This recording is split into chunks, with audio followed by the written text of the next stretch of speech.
রান্নার কাজ ছাড়াও পেঁয়াজ শত গুণে কাজে লাগে, সেটা কিভাবে লাগে জানতে পারবেন এই টিপসগুলোর মাধ্যমে। সেই সাথে দারুণ দারুণ কিচেন টিপস নিয়ে আজ হাজির হয়েছি।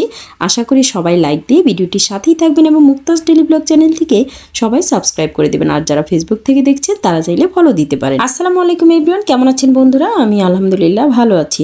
তো আবারও চলে আসলাম দারুণ দারুণ কিচেন টিপস নিয়ে আপনাদের সাথে কিছু শেয়ার করব বলে।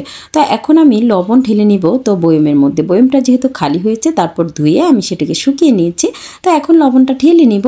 বাইরে আমাদের যখন বৃষ্টি হয়, এখন প্রায় বৃষ্টি হয়ে থাকে, তো এই বৃষ্টির দিনে লবণ কিন্তু জমাট বেঁধে যায়।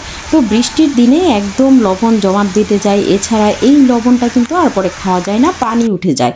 তো পানি উঠবে না, জমাট বাঁধবে না বৃষ্টিতেও, সেটা কিভাবে আমি দেখাচ্ছি। পরিষ্কার কৌটায় যখন লবণটা ঢেলে নিব তখন দেখা যায় যে একটু পানি যেন কৌটাতে না থাকে, একদম ধুয়ে মুছে শুকনা কাপড় দিয়ে তারপর কিন্তু কৌটাতে লবণটা ঢালতে হবে। যদি আপনি ভিজা বয়মে এটা ঢেলে থাকেন তাহলে কিন্তু ভেজা ভাবটা রয়ে যাবে, লবণটা পানি পানি হয়ে যাবে, তখন কিন্তু নিজেও বুঝতে পারবেন না কিভাবে পানি উঠলো। কিন্তু পরিষ্কার পাত্র নিয়ে তারপর সেটাতে যদি কাপড় দিয়ে মুছে নেওয়া যায় তাহলে পানি থাকবে না। তারপর লবণটা এভাবে ঢেলে নেবেন। ঢেলে নেওয়ার পর দিয়ে দিবেন কয়েকটা লং, ফুল সহ কয়েকটা লং যদি লবণে দিয়ে রাখা হয় তাহলে কিন্তু একদমই পানি উঠবে না এবং লবণ জমাট বাঁধবে না। বর্ষাকালে এই সমস্যাটা বেশি হয়ে থাকে, তাই আপনারা এভাবে ট্রাই করবেন, তাহলে কিন্তু কখনোই লবণে পানি উঠবে না এবং লবণ থাকবে সুরক্ষিত। তো এবারে বন্ধুরা আবার দারুণ একটা টিপ শেয়ার করব লবণ নিয়ে। তো লবণের কৌটা যখন ভরা থাকে বা চিনির কৌটা, তখন দেখা যায় এই চামচটা কিন্তু একদমই ভিতরে ঢুকতে চায় না লবণ অতিরিক্ত থাকার কারণে। তো আপনারা কি করবেন, উল্টো দিক দিয়ে চামচটা এভাবে ঢুকিয়ে নেবেন। তো এইভাবে ঢুকলে কিন্তু অনায়াসেই কিন্তু চামচটা ঢুকে যায়, এতে করে কাজও হয়ে যায়। তো এইভাবে ঢাকনাটা লাগানো যায়, কিন্তু ওইভাবে লাগালে ঢাকনাটা লাগানো যায় না। যখন কাজে লাগবে তখন ঠিক এইভাবে এই চামচটা উঠিয়ে তারপর ব্যবহার করে নেবেন। আবার যখন ব্যবহার করার কাজটা শেষ হয়ে যাবে তখন আবার উল্টো পাশ দিয়ে এভাবে চামচটা ঢুকিয়ে রাখবেন। তো এতে করে কিন্তু খুব সুন্দরভাবে বয়মের ঢাকনাটা লেগে যায়।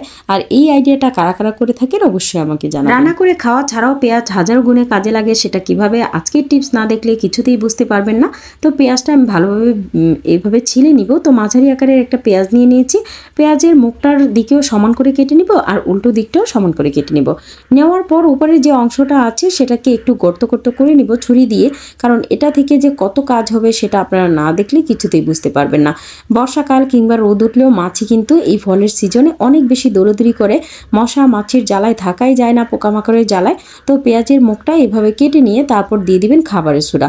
খাবারের সোডা শুধু খাওয়ায় কাজে লাগে তা না, বিভিন্ন কাজে লাগে। তো এই কাজগুলোই এই ভিডিওতে দেখতে পারবেন। দিয়ে দিলাম লং।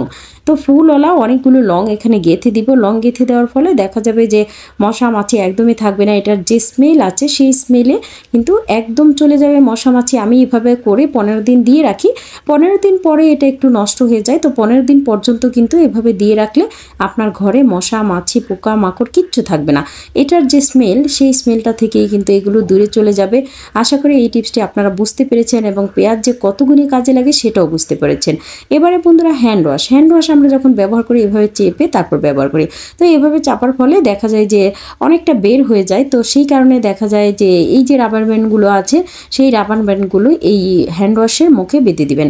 মুখে বেঁধে দিলে কি হয়, যতই আপনি প্রেস করেন চাপাচাপি করেন অল্প অল্প করে বের হবে এবং খুব সামান্য খরচ হবে, আপনার সংসারে খরচ বেঁচে যাবে, অপচয় থেকেও বাঁচতে পারবেন।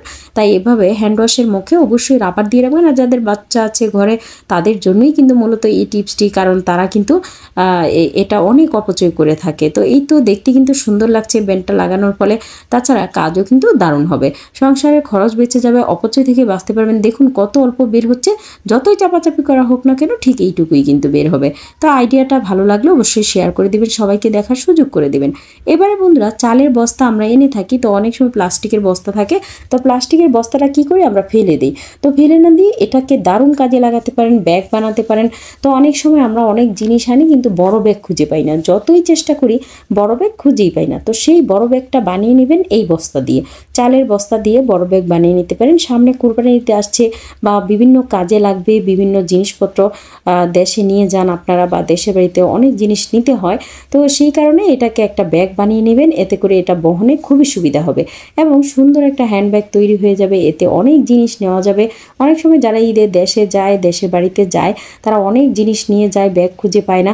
তো এইভাবে চালের বস্তাগুলো জমিয়ে রাখলে সুন্দর একটা ব্যাগ বানিয়ে নিতে পারেন। তো সেটা এই তো দেখতেই পাচ্ছেন। তো এটা ধরলে অনেক সময় ধারালো হয়, সেই কারণেও একটা পদ্ধতি করে দিব যাতে ধরতে অসুবিধা না হয়। হয়। তো দেখুন তো কত লম্বা একটা ব্যাগ তৈরি হয়ে গেল। এটা বহন করার সুবিধা এবং অনেক জিনিস নেবে এখানে। তো এখানে আমি দিয়ে দিব কস্টেপ, কারণ এটা যখন বহন করবেন তখন এটা অনেকটা ধারালো লাগবে, হাতে ব্যথা পাবেন। তো এই কস্টেপটা যদি চতুর্পাশে আমি এভাবে মুড়িয়ে দিই তাহলে কিন্তু কোনোভাবেই এটা ব্যথা পাওয়া যাবে না হাতে, এবং বহন করতেও খুব আরাম পাবেন। সেই কারণে এই পদ্ধতিগুলো করা, আশা করি আপনারা এটা বুঝতে পেরেছেন এবং এইভাবেই ট্রাই করবেন। তো বন্ধুরা, আপনাদের সুবিধার্থেই এই টিপসগুলো দেখানো। আশা করি আপনারা এইভাবে করে সবাই অনেক বেশি উপকৃত হবেন এবং সবার সংসারে অনেক বেশি সুবিধাজনকভাবে কাজগুলো করতে পারবেন। এবারে বন্ধুরা, পেঁয়াজ। তো পেঁয়াজে আমি গেঁথে দিলাম কানের দুল। পেঁয়াজে 30 সেকেন্ডের মতো কানের দুলের যে পিনটা আছে সেটা গেঁথে দিবেন। এতে করে যাদের কানে ব্যথা হয়, কানের দুল পরার কারণে অনেক সময় এমটিশন শোনা কিছুই পড়তে পারে না, তো এই পেঁয়াজে যদি কানের দুল এভাবে গেঁথে দেন তাহলে কানে পড়লে কখনোই ব্যথা হবে না, আর ব্যথা হলেও সেটা নিরাময় হয়ে যাবে। বন্ধুরা, রান্নাঘরে যত কাঠের জিনিস আছে, বেলুন, পিঁড়ি, কাটার সব কিছু কিন্তু, তাছাড়া খুন্তি, সব কিছু সুন্দর রাখার জন্য একটা পদ্ধতি আপনারা অবলম্বন করতে পারেন। সেটি হচ্ছে, এই জিনিসগুলো আমরা ব্যবহার করি কিন্তু যত্ন কিছুতেই নিয়ে থাকি না। তো সেগুলো যত্ন নেওয়ার জন্য অবশ্যই দিয়ে দিবেন সরিষার তেল। কাঠের জিনিসে সরিষার তেল মাখলে যে কত সুন্দর হয় সেটা আজকের ভিডিওটি না দেখলে কিছুতেই বুঝতে পারবেন না। তো সরিষার তেল নিয়ে আমি কাঠের যে বেলুন, পিঁড়ি আছে সেটাতে এভাবে মেখে দিচ্ছি।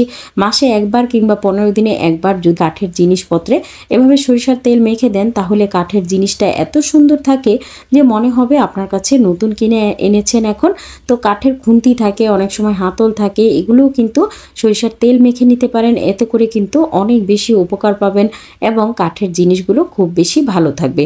তো প্রথমত বেলুন পিঁড়িতে আমি অনেক বেশি তেল মাখিয়ে নিয়েছি, তাই এখান থেকেই নিয়ে আমি দিয়ে দিচ্ছি। এই কাঠের চপিং বোর্ডটা আমি সবসময় ব্যবহার করি কিন্তু এটার যত্ন নেওয়া হয় না। তো এভাবে সরিষার তেল মেখে নেবেন, তাহলে কিন্তু অনেক বেশি যত্ন করতে পারবেন। তো দেখতেও ভালো লাগবে, একদম নতুনের মতো লাগবে। আইডিয়াটা কেমন লেগেছে অবশ্যই জানাবেন। আর আপনারাও আপনাদের কাঠের জিনিসগুলো ঠিক এইভাবে যত্ন করে নেবেন, তাহলে দেখবেন প্রত্যেকটা জিনিস নতুনের মতো থাকবে, দেখতেও ভালো লাগবে, আর ব্যবহার যখন করবেন তখন মনে এমনিতেই আনন্দ চলে আসবে।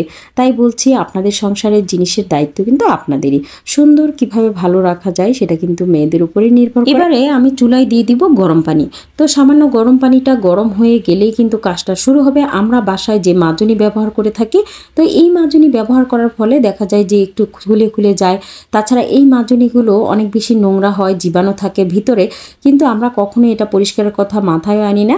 তো এটা পরিষ্কার করা কিন্তু খুবই জরুরি, কারণ প্রত্যেকটা গৃহিণী এটা দিয়ে প্রতিদিন প্রতি মুহূর্তে কাজ করে থাকে।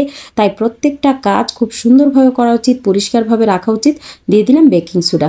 এই হালকা গরম পানিতেই দিয়ে দিয়েছি আমি বেকিং সোডা। তারপর এখন আমি দিয়ে দিব এটাতে হোয়াইট ভিনেগার। তো হোয়াইট ভিনেগার কিন্তু অনেক ক্লিনিংয়ের কাজে শক্তিশালী কাজ করে থাকে। তো এটা অনেকেই ব্যবহার জানে না, তো যারা জানে তারা তো অনেক মূল্যবান কাজে ব্যবহার করে থাকে। এখন দিয়ে দিব ডিটারজেন্টের গুঁড়া। তো ডিটারজেন্টের গুঁড়া, ভিনেগার এবং খাবারের সোডা দিয়ে কিন্তু এই ক্লিনিংয়ের কাজটা করব। এই রেমিডিটা দিয়ে দারুণ একটা কাজ হবে। তো সেটা আপনাদের দেখাচ্ছি। এই তো দেখুন, মাজনিটা কিন্তু অলরেডি দিয়ে দিয়েছি। তারপর এখন যে নরম মাজনিটা সেটাও দিয়ে দিব। এভাবে আপনারা সপ্তাহে একদিন কিন্তু মাজনিগুলো এভাবে ক্লিন করে নিতে পারেন। এতে করে কিন্তু জীবাণু থাকবে না, এই মাজনিগুলো খুব ক্লিন থাকবে। তাছাড়া গুণার্তারের যে ছোবাটা সেটা কিন্তু খুলে খুলে আসবে না। তো এভাবেই কিন্তু জীবাণুমুক্ত করতে হবে আপনাদের বাসার মাজনিগুলো। তো আমি এভাবেই করে থাকি, তাই দেখাচ্ছি। তো সপ্তাহে একদিন অবশ্যই এভাবে করে নেবেন, তাহলে এটা জীবাণুমুক্ত থাকবে। যে বাসন মাজবেন, পাতিল মাজবেন, এগুলো তো জীবাণু থাকবে না। তো এই তো এখন শুকিয়ে নিব আমি রোদে, তারপরে পুরোপুরি জীবাণুমুক্ত হয়ে যাবে। একটা ফ্রাই প্যানে নিয়ে নিচ্ছি সামান্য সরিষার তেল। তো সরিষার তেল দেওয়ার পর এটা যখন গরম হয়ে আসবে তখনই কিন্তু আমি এটা দিয়ে দিব। তো কি দিব এখনই দেখাচ্ছি। তো রসুন দিয়ে দিব। রসুনের কোয়া নিয়ে নিচ্ছি কয়েকটা। আস্ত কোয়া হলে সবচাইতে ভালো হয়, মানে এক দানা রসুন যেটাকে বলে, এক কোয়া রসুন, সেটা হলে সবচাইতে ভালো হয়। তো সেটা তো আমি পাচ্ছি না, একটা পেয়েছি মাত্র। তো যাই হোক, ওটা হলেও সমস্যা নেই। তো দানা আমি এগুলো দিয়ে দিয়েছি। তো রসুনের কোয়াগুলো যখন গরম হয়ে যাবে, বলক আসবে, মানে রসুনগুলো একটু ফুটতে থাকবে সরিষার তেলে, তখনই কিন্তু কাজটা করতে হবে। তো কি কাজ করতে হবে, এটা দিয়ে কী উপকার হবে সেটাও কিন্তু আপনাদের সাথে শেয়ার করব। সেই পর্যন্ত ভিডিওটির সাথেই থাকেন এবং চ্যানেলটিকে সাবস্ক্রাইব করে দেন। মুক্তাজ ডেইলি ব্লগকে লাইক দিয়ে চ্যানেলটি সাবস্ক্রাইব করে নোটিফিকেশনের যে বেল বাটনটি আছে সেটাকে অল অপশনে চেপে দিবেন। তাহলেই গুরুত্বপূর্ণ এই টিপসগুলো আপনি জেনে যাবেন। যখনই ভিডিও ভিডিও আমি ছাড়ি তখনই আপনার মোবাইলে চলে যাবে নোটিফিকেশন। একটা কটন নিয়ে নিয়েছি, মানে তুলা নিয়ে এই গরম তেলটা আমি দিয়ে দিব কানে। কান ব্যথায় অনেকে অস্থির হয়ে যায়, তারপর গিরালিতে ব্যথা থাকে, তো কান ব্যথার সময় এই রসুনের যে সরিষার তেলটা গরম করা সেটা যদি কানে দেওয়া হয় তাহলে কান ব্যথা একদম চলে যাবে। শেয়ার করব বন্ধুরা, ডিম যখন বাজার থেকে আনা হয় আমরা কি করি, এভাবেই ফ্রিজে রেখে দিই। ফ্রিজে এভাবেই না রেখে দিয়ে এটাকে ভালোভাবে পানি দিয়ে পরিষ্কার করে নেবেন। তো পরিষ্কার করার পর দেখা যায় এটা থেকে সকল জীবাণু চলে যাবে। তারপর যখন ফ্রিজে সংরক্ষণ করব তার আগে আমাদের একটা কাজ করতে হবে, সেটাও আপনাদের সাথে শেয়ার করব।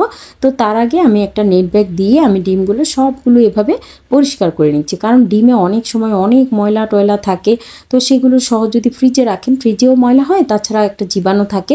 তো সেই কারণে প্রত্যেকটা ডিম কিন্তু আমি ধুয়ে নিচ্ছি। তো যতটা ডিমই আনুক না কেন অবশ্যই আপনারা ধুয়ে নেবেন এবং সেগুলো ভালোভাবে একটা ন্যাকড়া দিয়ে মুছে নেবেন। তো মোছার পর তারপর সংরক্ষণ করবেন। কিভাবে সংরক্ষণ করব সেটাও বলে দিচ্ছি। তো এই তো ডিমগুলো অলরেডি ধোয়া হয়ে গেছে, এখন আমি টিস্যু দিয়ে মুছে নিচ্ছি। আপনারা চাইলে শুকনা ন্যাকড়া দিয়েও কিন্তু এটা মুছে নিতে পারেন। তো এই তো প্রত্যেকটা ডিম কিন্তু আমি সুন্দরভাবে মুছে নিব। তারপর এটাতে এমন একটা জিনিস অ্যাপ্লাই করব যে দীর্ঘদিন ফ্রিজে ডিম রাখতে পারবেন, কোনো প্রকার নষ্ট হবে না, কোনো ঝামেলা হবে না। তো এই তো সরিষার তেল মেখে নিচ্ছি। ডিমে যদি এভাবে সরিষার তেল মেখে রাখেন তাহলে ডিমটা খুব ভালো থাকে এবং ফ্রিজে সব সময় আপনি রাখতে পারবেন, মাসের পর মাস কোনো প্রকার নষ্ট হবে না। তাই আজকের পর থেকে ডিমটা এভাবেই সংরক্ষণ করবেন। আশা করি আপনাদের সাথে টিপস ভিডিও শেয়ার করতে করতে বারান্দায় একটা পাখি এসে চলেও গেল। যখনই দেখলো যে আমি ভিডিও করছি তখনই কিন্তু উড়ে চলে গেছে। কি আর করার, কিছুই করার নেই। এই বৃষ্টির দিনে পাখি তো বারান্দায় একটু আশ্রয় নিতেই চাইবে, গুড়ি গুড়ি বৃষ্টি সারাদিনই পড়ছে। তো যাই হোক, প্রাকৃতিক এই জিনিসটা আমাদের মেনে নিতেই হবে। তারপর কিছুক্ষণ পর আবার দেখি যে আরেকটা পাখি বারান্দায় এসে উকি দিচ্ছে। সেটাকেও যখন ক্যাপচার করে নিচ্ছিলাম তখনও সেটা উড়াল দিচ্ছিল। তো এখনই দেখবেন যে দূর থেকে ভিডিও করার পর ও আবার পালিয়ে যাবে। সবাই ভালো থাকেন, সুস্থ থাকেন, আল্লাহ হাফেজ।